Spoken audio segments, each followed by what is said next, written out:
One of the most important flies anglers can fish and have in their arsenal for fishing around the world are caddis patterns. And one of the most important and easiest to tie, works on very selective fish from spring creeks to rivers like the Henry's Fork in Missouri, is an X caddis.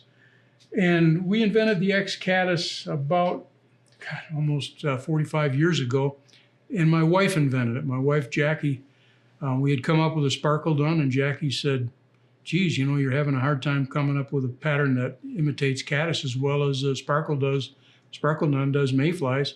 Why not tie a shuck and a sparkly body and a deer hair wing? And we did, and we went to the Henry's Fork, and we proceeded to just slay the fish. And since then, the X caddis has become very popular worldwide. It's really the only caddis pattern you need for fishing an adult impaired caddis that's caught in the shuck, an adult caddis. And we'll tie a pupil pattern here in a little while. Simply begin the pattern by putting your hook in the vise. This is an XC110BL by Umpqua and Tiemco. It's a barbless hook. It's a very strong hook and yet light wire. Just tie a little bit of a foundation of thread, and this is classic waxed 12-0 Semperfli tan. And this is one of the most important components of this fly, and it's a shuck. It's a pupil shuck, and this is Zealand dyed caddis. This universal color covers any kind of caddis shuck color. And the shuck color of all patterns is kind of a tannish straw color.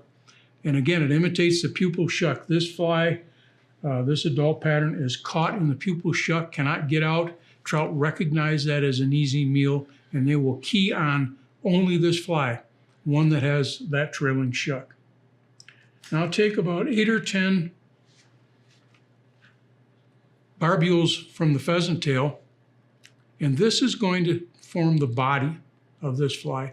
In most caddis, when they emerge, they trail this color. This is the color of the pupil portion of this dry fly, and we're going to follow this with the color of the adult.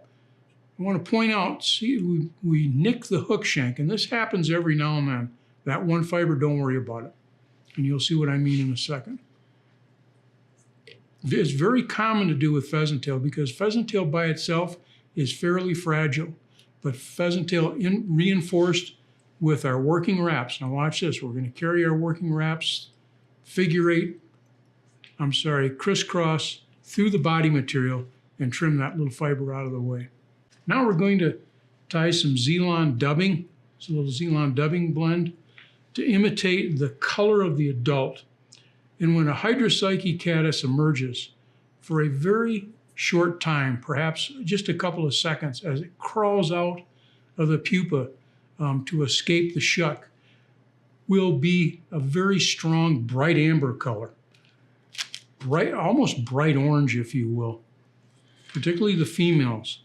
And I think this is real important to imitate on this particular pattern. So just a little bit of that dubbing going forward. Now we're going to stop just shy of the eye of the hook. And the next thing is we're going to put a deer hair wing. And this is extremely important.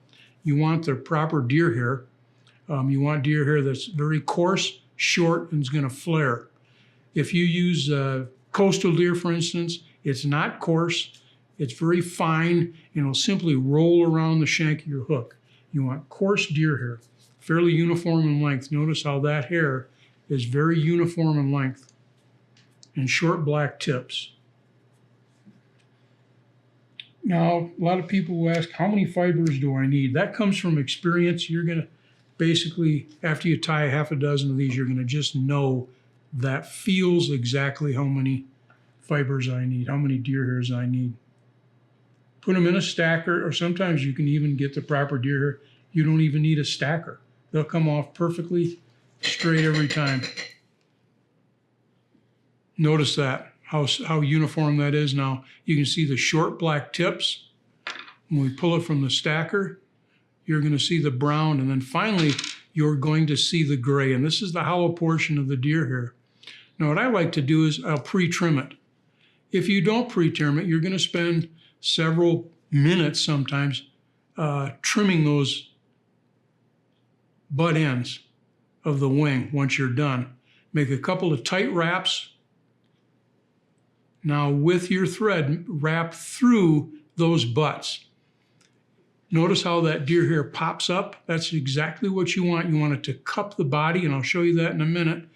This is important because that creates almost like a spun deer hair head. And with this fly, sometimes I'll pull it under, just a short jerk of the tippet, and it pops right up in front of feeding fish. Fish will not refuse that.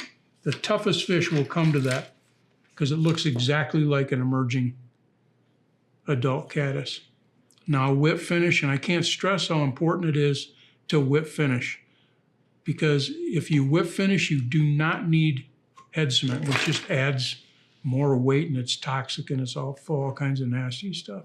So try to stay away from head cement. There's your finished X caddis. If you want to, now you can, if you want, some guys want a tighter head, so they'll trim it a little bit more. I tend to like a bigger bulbous head, one that again I can pull under, causing it to go under the surface and sink and then pop up in front of a feeding fish.